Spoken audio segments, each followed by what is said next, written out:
So while I was driving around Austin, I started seeing tons and tons and tons of new apartment buildings coming online. Literally like 300 units on one side of the highway, and then right across the street from that, another like 300 units and another 200 units right down the street. I think when we did the research, not I think I know, there was about 45,000 plus units coming online in Austin over this next 12 months or so. That is a lot of product. And I think based on that research, only 20% of that product is expected to get absorbed. So there's going to be a lot of new multifamily assets coming online into Austin. And if you guys have been watching me for any time, I've all because I'm from Texas originally, even though I grew up, in Texas and moved to Hawaii and I stayed in Hawaii forever.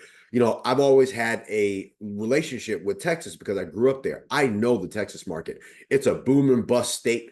A lot of money moves out of California, New York, some of the big financial markets move into Austin because it's pretty, it's a lot of land, and it gets sold, it starts to get developed. And as the market slows down, they start, there's a lot of overbuilding and they exit that market, they resell those assets to the local investors who make the most of the money. And then they wait it out. There's no building whatsoever. And then they go into right back into a supply and demand issue. There's not enough units for the amount of people moving there, and then they have to start building again. It goes and it goes and it goes, and that's what's going to happen. So, I bring that up to say, because I've been talking a lot about multiplying money and investing. When I talk to investors, a lot of them are like, "Hey, man, what should I be doing with my money? I have 500,000, I got 700,000, I got 200,000, whatever that is for you." I always say the same thing. Number one thing is don't lose money, and which is why I like San Diego. There is no supply and demand issue. There's a limited amount of supply for a maximum amount of demand, which makes all of the assets here, multifamily assets, the demographics and all the other stuff for multifamily is great. So the challenge though, when you think about like, man, what do I do with my money, is number one, you hear me say it all the time. So if you guys, and I'm not even going to say too much different. I will have different variables that go into why I'm saying what I'm saying. Number one, and I'll do this, is don't lose it. Don't lose your money. How can you lose money? You invested into an asset class that there's so much of it that it could be, one, it could be disrupted, or two, so much of it is available that it starts to go down in value. That's how you're going to lose your money. You're not going to lose your money by putting into it. It's going to lose value because there's so much of it. It's a supply and demand problem, or an imbalance in supply and demand, right? So how do you fix that? Number one, you go into a market like, like we said, you go into a market like what I'm looking at. It's a tough market. You got to go into tougher markets. I know that if you're trying to just get started, I'm not talking about you guys who want to go and do your own deals. You're probably going to go to just like I did in the beginning. I went into cheap markets. I chased higher returns on my money because I was scared. I refused to let go and give somebody else the opportunity to just invest with other people and trust the fact that that's going to happen. So number one thing, that's a problem. But if you're looking to multiply money, number one, if you're not going to lose money, you're going to have to trust and go into a market that's higher priced. My buddy Scott Shield from Commercial Academy said it, changed my life when he said it. He's like, Vic, I'd rather make less cash flow on a deal, knowing that I'm going to make $1 million, $2 million, $5 million on a deal on my out, right? Because my cap rates are lower, then I'm worried about my cash flow. Donald Trump is not running around bragging about his cash flow. He's looking at his portfolio and how much wealth he's able to accumulate in shorter periods of time. So that said, I wanted to kind of share something with you guys. I want to show you guys, take a little poll. So this deal, this property, I don't know if you guys can see that this is a 278 unit property.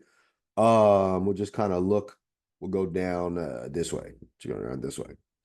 So if you guys are looking at this property is really nice. This is a beautiful property. All of this is the property. I'll spin it around so you guys can see it. This is a park that's in the middle of this thing. This is a newer product, less than about 5 years old. It's 97% occupied, has been for a long time, since its inception. There's a lot of properties that are around it, but this is a 10 out of 10 location and amenities with this property. It's beautiful. All right. So that said, would you rather invest your money into this property? What do you think is going to be worth more money? This property, 278 units, or where are we at? This property is one of my buddies has this listing. this property here, I'll go to the flyer on this thing, and I'm showing you this for a reason. This this is 7 units, great location, but it's 7 units. What can it do? It doesn't even have enough parking. That's one, two, three. There's probably some street parking right here. It's jammed up next to a bunch of stuff. There's no amenities. There's no, like, even right here, there's no pool. There's just a little walkway. That's it. What else can you do with this thing? Here's the crazy part. They're going to yield the same. You're going to get 5% on your money. You're going to get 5% on your money. You're going to get, I don't even think this thing's going to double. But out of those two properties, out of this one, and can you guys see that? I'll bring it close. Out of this one, and where's my cursor? My eyes are bad, y'all, from MMA. Where am I at? This one or this one? I'm sorry, this one. Which one do you think in 10 years is going to be worth more? Guaranteed it's going to be this one. Now, if you thought you were going to be able to double or triple your money, which would you rather have your money in? The 7-unit or the 278 unit? Because you know the 278 unit asset is always going to be worth more than that little 7-unit property in the middle of nowhere. If you lose a tenant, you're down 90%, maybe 80%. Like on that 278 unit property, you're not going to have that. There's not going to be this huge supply and demand issue that goes around, especially if you're looking to invest money. Because if you think about yourself, like if you want to invest like a bank or a life insurance company, what do you think a life insurance company or a bank, and I'm gonna talk about your bank or the corner where you go drop off your check after at the end of the month when you have a business, right? Your bank deposits. I'm talking about Goldman, JP Morgan Chase. I'm talking about Bank of America. Like they were the investors because that's how these big real estate deals work. They're not looking at these 7-unit deals. They're looking at the 270 unit deals, the 400 unit assets, all those things in Austin that are being built. They're partners in those type deals because they're focusing on this. Number one, don't lose their principal balance when they make an investment with a person like myself that's a fund manager or syndicator. Number two, they're like, hey, look, on the average, and I've researched this, they want to see a 15% internal rate of return. That's what that stands for, an internal rate of return. How that breaks down is they want to get roughly about 5% on their money per year in that whole period. A bank does anywhere from 3 to 7 years if they're going to be an investor. I'm talking about a bank as an investor or a life insurance company as an investor because they need to keep churning your money. Right. So there's a little bit, they play a different risk assessment game in that because they want to keep churning money. They're all partnered up with this thing. And then later, they just want 100% of their initial investment back. That's what they're looking for. As long as they don't lose this principal balance over and above what they put in it, they're okay. Right. So as long as they get this 15%, they're okay. Then maybe they'll look for a 2x on their money. Maybe look for a 2x on their money. So let's say they put in $10 million. They want the 10 million initial back plus another 10 million plus, their 15% internal rate of return. Now that's all combined. You can get a 15% internal rate of return, including that extra 100%, which is the double over the time period with this 5%. So when we look at a deal, we're doing the same thing. There's no difference. For any asset we're looking at, like on that bigger deal, the 278, which we did take a look at that as it came out, we're looking at all of this. Hey, can we get 5% cash on our money? If we were to go into any deal, can we get 5% cash on cash? Right? Do I think that with our increases in rent, that we can eventually exit for a double for how much money we had in that deal? Because if we can do that, we got to go here. We're going to get 100% of our money back. And plus, we're going to hit this double, or maybe we can triple our down payment, what we had in the deal, right? That's what we're looking at as we're looking to invest. But the number one thing that I'm always questioning is like, hey, let's not lose any money in the deal. I would rather, especially if we're looking at, most people looking at a 7-unit, 10 units, 1 unit, even a 34 unit, 16 unit, whatever it is that you're looking at. But if you're going to get the same returns with more risk, I'd rather go and invest with somebody else, invest my money with somebody else into a bigger deal, right? Because my money's well protected because I'm in with more people. I'm a passive investor. I'm getting paid to waiting for a double or triple on the exit of my deals in an asset class now that it's the same assets that life insurance companies, pension funds, investment banks that they partner up with and they put their money into. Like that's the game you want to play. So if you ever want to be if you want to be a big boy or a big girl, do big boy, big girl stuff. And the only way to do that is one, invest your money, don't lose it, and invest it in institutional quality assets like the one I showed you, like this,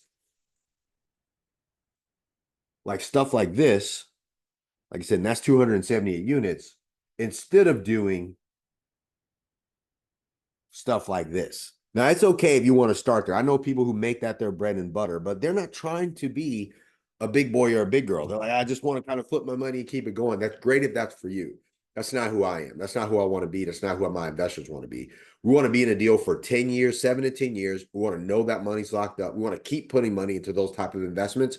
And we want to become like a life insurance company or a bank. We want to get the same returns they get, doing the same assets they get, and build wealth long term. Now, why is this important? And I still let it off talking about going to Austin, because there's so much product out there. You don't want to get into a bad deal. You want somebody like me who's always boots on the ground. I'm constantly looking at deals. I'm constantly looking at markets. I'm constantly doing the research, market data, getting rental comparisons for all assets across the board. And I'm also talking to my lenders and from the capital side, saying, hey, what's going on in this market? Who's lending in this side? What's the rates currently right now? Life insurance company, Fannie Mae, Freddie Mac, debt funds, like what's happening right now. I'm on the cut. I have all the information. So I know for us, we're not looking to make a bad investment with my investors' capital. So that's something important to you. Ask that question all the time. If you're going to get the same returns, why would you go into a 7 unit versus a 278 unit just because you think you want to do it alone? There's a lot of work happening. And if the rule for you is don't lose money, right? Capital preservation, preserve capital. I was going to say preserve capital. Cash flow, possibility of future appreciation, which that's the goal for every one of these deals, and the tax benefits as well as the scale and protection against inflation and all the other things that go along with investing in these business level assets like ones we're looking at.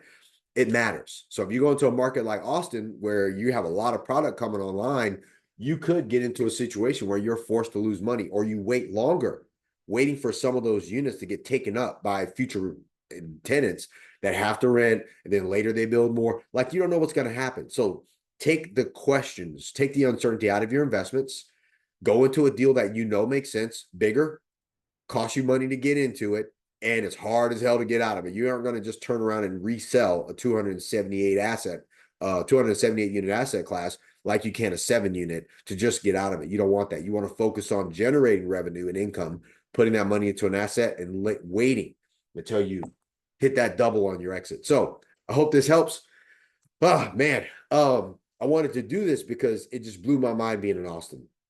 I know it. I see it all the time on paper, but it's nothing like driving to a market, or we flew there, driving a market and seeing all the assets that are coming to market, coming online, that are not done, that are going to be coming over the next 12 months, 18 months. And you start counting the doors and you go, wow, there's a lot of product here. This is not the time to invest in Austin. Maybe 18 months would be a good time. If you're investing in, I mean, there's people who are going to do it. They're going to buy existing product, turn and burn it later. But I can promise you, you can wait. I wouldn't do it, man. I would stick to San Diego, Southern California. I would stick to markets that they're solid right now. So you can get into them. They're always going to have a supply and demand issue because the barriers to entries are higher. All right.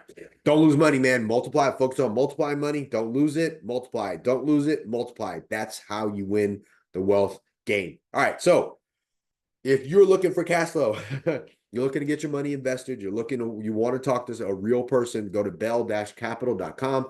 Myself or someone on my team can talk to you about your individual scenario, answer any question you have, and hopefully get you invested with us. Or you can go to bell-capital.com. You can hit invest now, and you can just set up your own account. You can take a look at the open fund, what we're looking at. You can see like what the returns are, our target returns, which we talk about all the time, how you can get started. And if you still have questions, again, we're here for you. All right. So have a great day today. Like this video, share the video, comment on this video. And we appreciate you. Oh, subscribe.